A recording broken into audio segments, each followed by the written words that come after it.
Next page पे जाएंगे, हम एक न्यू पेज ऐड करते हैं। इंसर्ट में जाके एक हमने ब्लैंक पेज ऐड किया, अब नेक्स्ट पेज पे आए। अच्छा, अब हम चाहते हैं कि जितने भी मैंने रेफरेंसेस इस डॉक्यूमेंट में डाले हुए हैं वो मेरे सारे यहाँ पर शो हो जाए। तो मैं सिंपली बिब्लियोग्राफी, ठीक है, इंसर्ट साइटेशन पे जाके हम लोग डालते होते थे, सिंपली बिब्लियोग्राफी पे जाऊंगी, मैंने इस पर क्लिक किया और मैंने सिंपली रेफरेंसेस को क्लिक कर दिया तो ऑटोमेटिकली मेरे जितने भी रेफरेंस थे वो यहाँ पर लिखे आ जाएंगे। अभी मैंने सिर्फ 2 डाले थे तो 2 आए हैं, अगर मैं यहाँ पे 10, 15, 20, 25 जितने भी डालती तो उसमें यहाँ पर आ जाने थे। ठीक है, तो इस तरह से करके आपने उसमें रेफरेंसेस ऐड करनी। एक ये चीज़। अब दूसरी चीज़ क्या है कि पहले तो मैं कोई भी डॉक्यूमेंट अपने उठा के देखती हूँ, शायद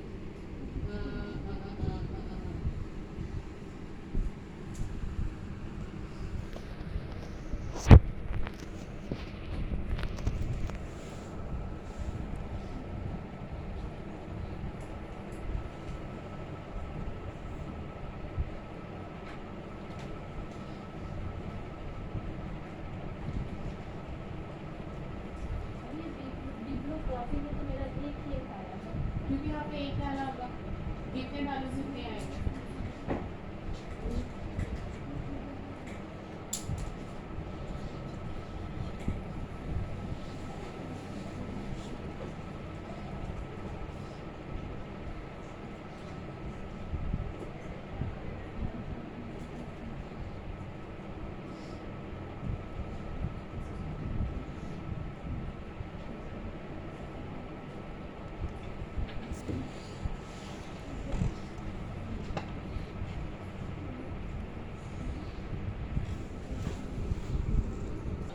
हर पैराग्राफ के एंड पे देख लोगे तो इस तरह से ये अब दूसरा जा रहा है, मैं ऊपर लेके आती हूँ, ये देखो इसको भी रेफरेंस किया होगा। जो भी पैराग्राफ, इवन पैराग्राफ के मिड में भी जहाँ जहाँ पे भी जरूरत पड़ती है गई है वहाँ पर भी इसको रेफरेंस किया गया। ठीक है, जिस तरह से अभी ये पैराग्राफ के मिड में ये रेफरेंस डाला होगा, मतलब जो लाइन जहाँ से उठाई है वहाँ से हम लोगों ने इसको रेफरेंस किया। और एट द एंड ऑफ ये देखें डॉक्यूमेंट, ये लिटरेचर साइटेड, रेफरेंसेस, बिब्लियोग्राफी, सब एक ही चीज़ होती है। ठीक है, तो इस तरह करके आपकी बुक, आप अपने बुक में भी देखेंगे इस तरह से रेफरेंसेस डले हुए हैं, और इसी तरह से आपने जो थीसिस बनाना उसके एंड में रेफरेंसेस डालने। ठीक है, मैंने रेफरेंसेस बता दिए। अब हम क्या करने के लिए जा रहे हैं, हम लोग देखने के लिए जा रहे हैं कि अगर हम लोगों ने कोई भी टेबल या पिक्चर वगैरह इसमें इंसर्ट करते हैं तो उसको किस तरह से कैप्शन देते हैं। ठीक है, फॉर एग्जांपल इंसर्ट टैब में गेम, हमने कोई भी पिक्चर डालनी है, पिक्चर अल्लाह करे तो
एक तो टेबल डाला है, पिक्चर डालेंगे, टेबल डालेंगे, उसको रेफरेंस करने के लिए उसको भी हम लोग रेफरेंस करेंगे। रेफरेंस नहीं मतलब हम लोग उसको कैप्शन देंगे, बेसिकली ऑटोमेटिकली देंगे, खुद नहीं नाम। जिस तरह देखो भी टेबल डाला, सपोज मैंने इसमें टेबल में कोई भी वैल्यूज, रैंडम वैल्यू सपोज डली हुई है और मैं अब क्या करने लगी हूँ, उसको कैप्शन देने लगी हूँ। तो उसके लिए हम जाएंगे इंसर्ट कैप्शन में। फिगर है, हम लोग पहले लेबल बताएंगे इसको कि फिगर है या टेबल है। मैं बताने लगी हूँ जो टेबल है वो ऑटोमेटिकली यहाँ पे लिखेगा टेबल 1, और साथ में मैं क्या बताऊंगी उसको कि टेबल 1 में क्या है, marks of student, marks of student. ठीक हुआ। ये मैंने कैप्शन लिखी। कैप्शन होता है बेसिकली टाइटल जो हम लोगों ने उस पिक्चर को या उस टेबल को दिया। मैंने ओके किया तो ऑटोमेटिकली ये यहाँ पर लिखा हुआ आ गया कि जो भी हमारा स्टूडेंट। ठीक है। अब इस तरह से मैं क्या चाह रही हूँ कि यहाँ पे एक और टेबल ऐड कर दूँ। आपकी डॉक्यूमेंट में पिक्चर और टेबल होना लाजमी है। Same is the case for example अगर यहाँ पे कोई पिक्चर ऐड करूँगी, पिक्चर खैर नहीं है तो मैं टेबल ही दोबारा ऐड कर देती हूँ। तो मैं बता देती हूँ कि हम लोग किस तरह से उसको कैप्शन देंगे। ठीक है। अब सपोज मैं उसको ये बताती हूँ कि ये मेरी पिक्चर है, ये मेरा टेबल नहीं है, ये मेरी पिक्चर है। तो रेफरेंस वाले टैब में जाएंगे, इंसर्ट कैप्शन वाले टैब में जाएंगे। अब मैं यहाँ पे उसको बताती हूँ कि ये टेबल नहीं है, ये फिगर है। फिगर है तो वो फिगर 1 इसको कंसिडर करेगा, और ये दोबारा कॉलम डाल के मैं कहती हूँ पिक्चर ऑफ टेबल। लेबल में क्या लिखा है? लेबल में हमने ये बताया, उसको बताया कि ये फिगर डाल रही हूँ या मैं टेबल डाल रही हूँ। ठीक है। तो पहले मैंने उसको कहा था टेबल है, तो उसने ऑटोमेटिकली यहाँ पे कैप्शन में लिखा आ गया था टेबल 1। टेबल 1 तो आगे मैंने उसका नाम लिखा था मार्क्स ऑफ स्टूडेंट। टेबल का नाम मैंने ये रखा था। ठीक है। और अब मैं फिगर डाल रही हूँ तो मैं पिक्चर का नाम रखती हूँ पिक्चर ऑफ टेबल। आप कोई भी नाम लिख सकते हैं। ठीक है। पिक्चर ऑफ टेबल मैंने ओके किया, ये नीचे उसका आएगा। अच्छा, अब 3-4 जगहों पे और डाल के मैं बता देती हूँ। ये समझो कि टेबल और पिक्चर रैंडमली डॉक्यूमेंट में डल रहे हैं। अब ये डालने का मकसद क्या है, ताकि हम लोग स्टार्टिंग में लिस्ट ऑफ फिगर और लिस्ट ऑफ टेबल डालेंगे तो हमारे पास कुछ ना कुछ एलिमेंट हो, डाटा हो वहाँ पे शो करने के लिए।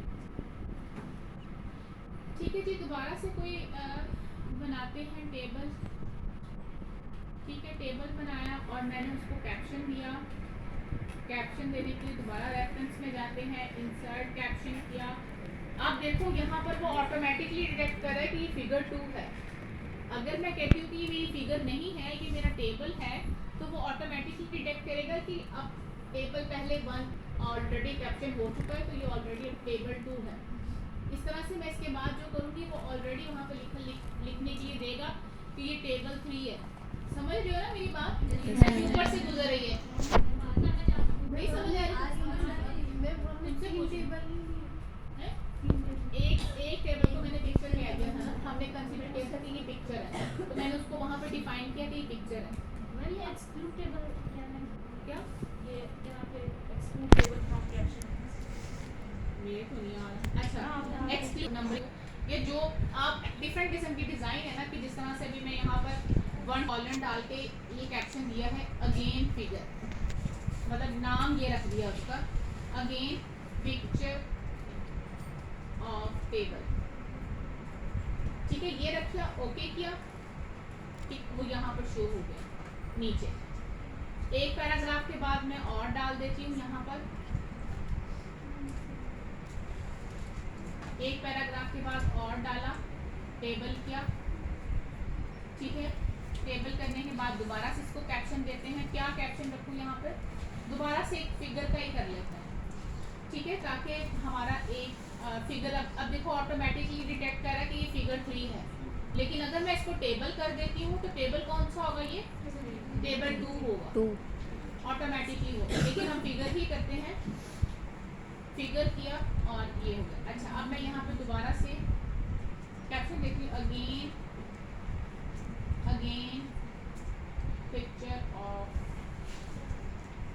टेबल। अच्छा, ये मैंने सपोज पूरी डॉक्यूमेंट में अपने टेबल और पिक्चर डाल ली है, मैंने उनकी ऑटोमेटिकली कैप्शन दे दी हुई है। अब मैं क्या चाहती हूँ कि मेरी जो सा डॉक्यूमेंट का स्टार्ट है उसमें वो लिस्ट ऑफ मेरा टेबल और पिक्चर आ जाए। तो उसके लिए मैं क्या करूँगी, डॉक्यूमेंट के स्टार्ट में जाऊँगी और इंसर्ट टैब में जाके 2 ब्लैंक पेजेस ऐड करती हूँ, एक ये और एक ये। 2 ब्लैंक पेजेस ऐड किए। तो पहले वाले पेज पे मैं क्या करना चाहती हूँ, मैं पहले वाले पेज में टेबल ऑफ मैं इंसर्ट टेबल ऑफ फिगर्स डालती हूँ। टेबल ऑफ फिगर डालना है ये, ठीक है। सबसे पहले तो टेबल ऑफ फिगर के लिए वो कहता है कि आप किस फॉर्मेट में चाहते हो, फिगर 1 और इस तरह से आए। मैं चाहती हूँ कि ये दरम्यान में डॉटेड वाली लाइन की बजाय मेरी ये स्ट्रेट वाली लाइन आए, इस तरह से आए। और फिर आप फॉर्मेट क्या सिलेक्ट करना चाहते हो, सब कुछ यहाँ पर आप ऑटोमेटिकली सिलेक्ट कर सकते हो। मैं ओके प्रेस करती हूँ तो मेरा लिस्ट ऑफ फिगर्स है। अब वो खुद ही पेज नंबर बता रहा है कि पेज नंबर 5 पे ये वाला टेबल है, पेज नंबर 6 पे ये, दोनों 6 पे हैं। तो इस तरह से जितने भी, अच्छा ये नाम यहाँ पर क्यों आए, क्योंकि मैंने उसको ऑटोमेटिकली डॉक्यूमेंट में कैप्शन दिया हुआ था। अगर आप खुद ही टेबल के नीचे जाके खुद ही नाम लिख दोगे फिगर 2 और वो, एक तो वो ग्रे शेड में नहीं आएगा, तो ऑटोमेटिकली एंटर नहीं होगा, जिसकी वजह से यहाँ पे क्या होगा कि ये आपका लिस्ट ऑफ,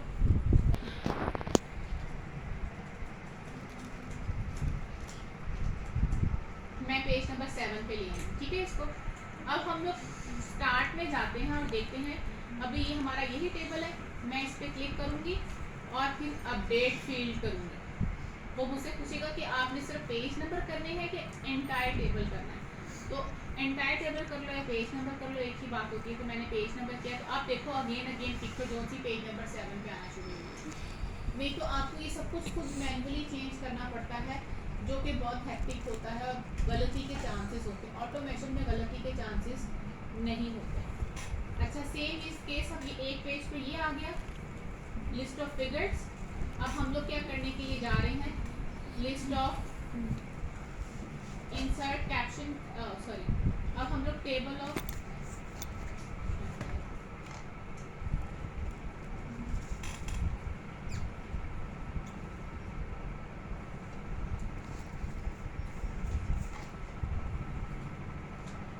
अब हम लोगों ने क्या करना है, पहले लिस्ट ऑफ फिगर डाला था, अब लिस्ट ऑफ फिगर टेबल डालना चाह रहे हैं।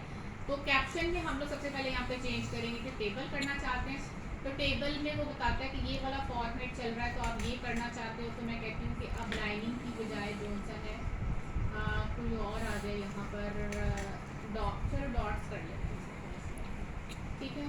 और फॉर्मेट्स अब हम लोग क्या करते हैं, सेंटर्ड कर लेते हैं। इस तरह का चाहते हो, नहीं इस तरह का नहीं, हम क्लासिक ये होता है, क्लासिक कर लेते हैं, ओके करते हैं। तो इस तरह से ये हमारा लिस्ट ऑफ टेबल एक ही था तो वो आ गया। अब देखो ये पेज नंबर 4 पे था, या अगर हम एक और भी डाल के देखते हैं, पहले हम लास्ट में जाते हैं और एक और डालते हैं किसी और पेज पे जाके। सपोज मैं यहाँ पर आती हूँ, ठीक है। यहाँ पे कोई भी इंसर्ट में जाके टेबल ऐड किया, टेबल में कोई भी वैल्यूज़ वगैरह आप लोग डली हुई हैं सपोज करो, और फिर रेफरेंस में जाके इंसर्ट साइटेशन में जाके फिगर से टेबल में कन्वर्ट करते हैं। और यहाँ पे अब टेबल को कोई नाम दे देते हैं, क्या नाम दे देते हैं, न्यू टेबल। न्यू टेबल हमने किया, ओके कर दिया। अच्छा ये नाम आ गया। अब दोबारा से उसके इस जगह पे आते हैं और इसको राइट क्लिक किया है, हम अपडेट फील्ड करते हैं, हम अपडेट इंटायर टेबल करेंगे, ओके किया तो अब दूसरा टेबल भी ऑटोमेटिकली आ गया। समझ आ गई?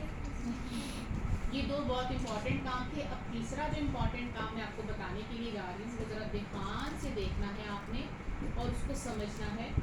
दोनों क्लासेस रखने का मकसद ये था, कभी ऐसे होता है ना कि जब आप एक पहली क्लास में जोशो खरोश के साथ लेक्चर दे देते हो, दूसरी क्लास में क्या होता है कि आपको ये लगता है कि मैंने वो बात बता दी हुई है, लेकिन कभी कभी वो बात स्लिप ऑफ द माइंड हो जाती है, एक क्लास को बताई जाती है, अगली क्लास को नहीं बताई जाती। तो वो क्लासेस बातें मिस हो सकती थी, वो आप लोग खुद अंडरस्टैंड कर सकते थे, लेकिन ये चीज़ मिस नहीं होनी चाहिए। मैम ये सेकंड वाला आपने दोबारा कैसे आया था? मैंने नीचे जाके एक और न्यू टेबल जब ऐड किया ना, न्यू टेबल ऐड किया जिस तरह से, तो मैंने उसको जब कैप्शन दिया तो मैंने वहाँ पे जाके अपडेट कर दिया। ऑटोमेशन का फ़ायदा ये ना कि आप जब जिस वक्त जाके मर्जी न्यू टेबल एंटर करोगे तो ऑटोमेटिकली आप ऊपर में भी चेंज कर सकते हो। अपडेट कैसे करेंगे? अपडेट करने के लिए टेबल को ख़त्म करें तो हाँ, टेबल को ख़त्म किया मैंने यहाँ से, इसको मैंने ख़त्म कर दिया, यहाँ से ख़त्म किया। अब मैं ऊपर जाती हूँ और ये मेरा लिस्ट ऑफ टेबल था, मैंने इस पर राइट क्लिक किया है और अपडेट फील्ड पे जाके किया है, तो ऑटोमेटिकली मेरा वो वाला टेबल रिमूव हो गया है जो मैंने ख़त्म कर दिया। ठीक हो गया। अच्छा, अब हैं सबसे पहले तो ये इंट्रोडक्शन जोन से अब हमारे चैप्टर 1 पे आता है। ठीक हुआ। हम लोगों ने यहाँ पे लिखा कि इंट्रोडक्शन,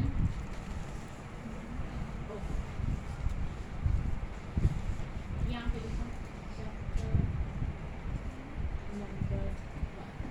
चैप्टर नंबर 1 उसमें है इंट्रोडक्शन। अच्छा, अब सबसे पहले तो मुझे इसको एडिट करना है।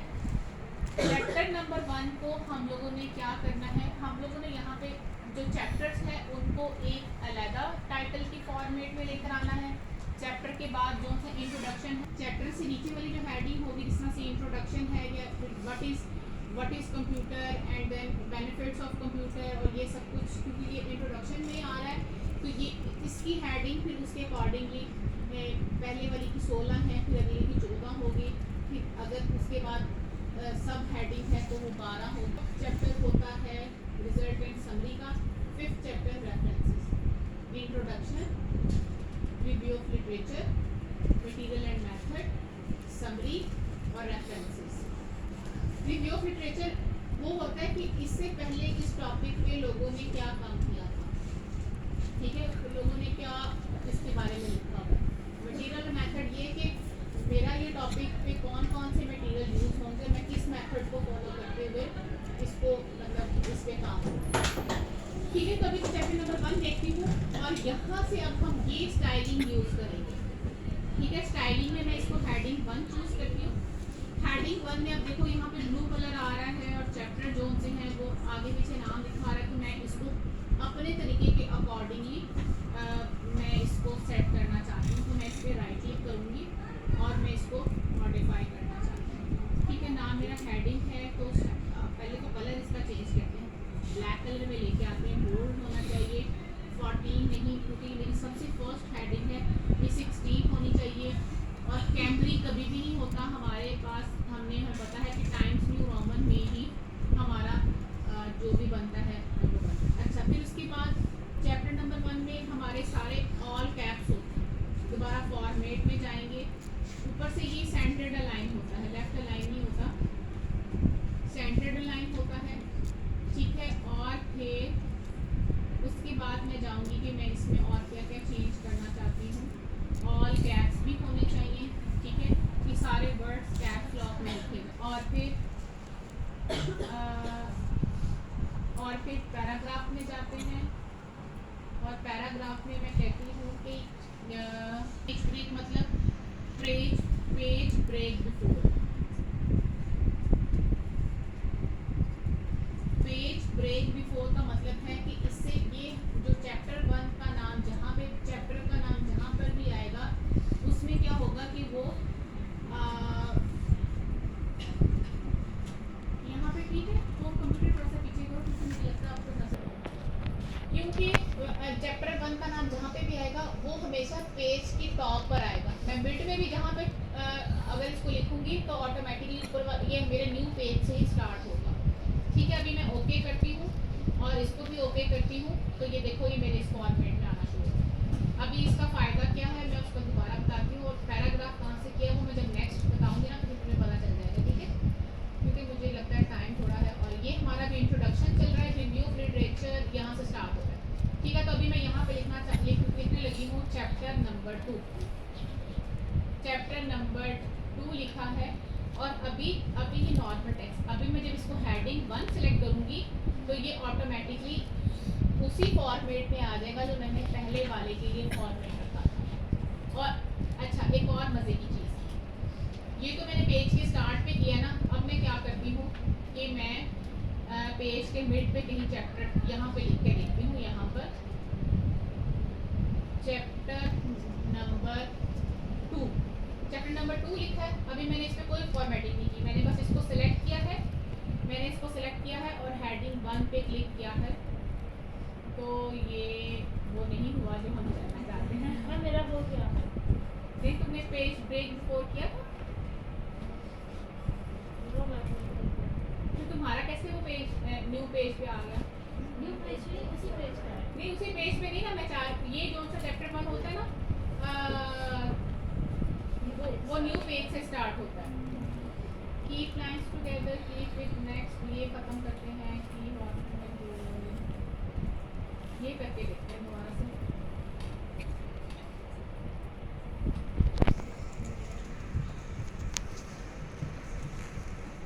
नहीं आया, दोबारा से वेरीफाई करते हैं।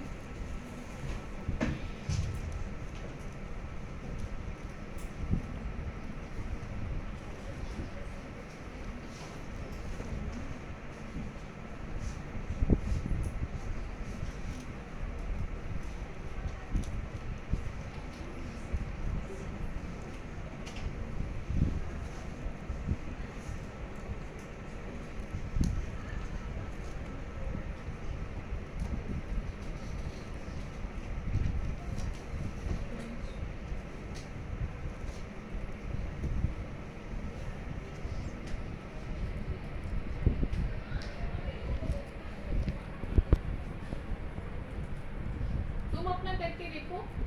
पेज ब्रेक में क्या करना है? नहीं पेज ब्रेक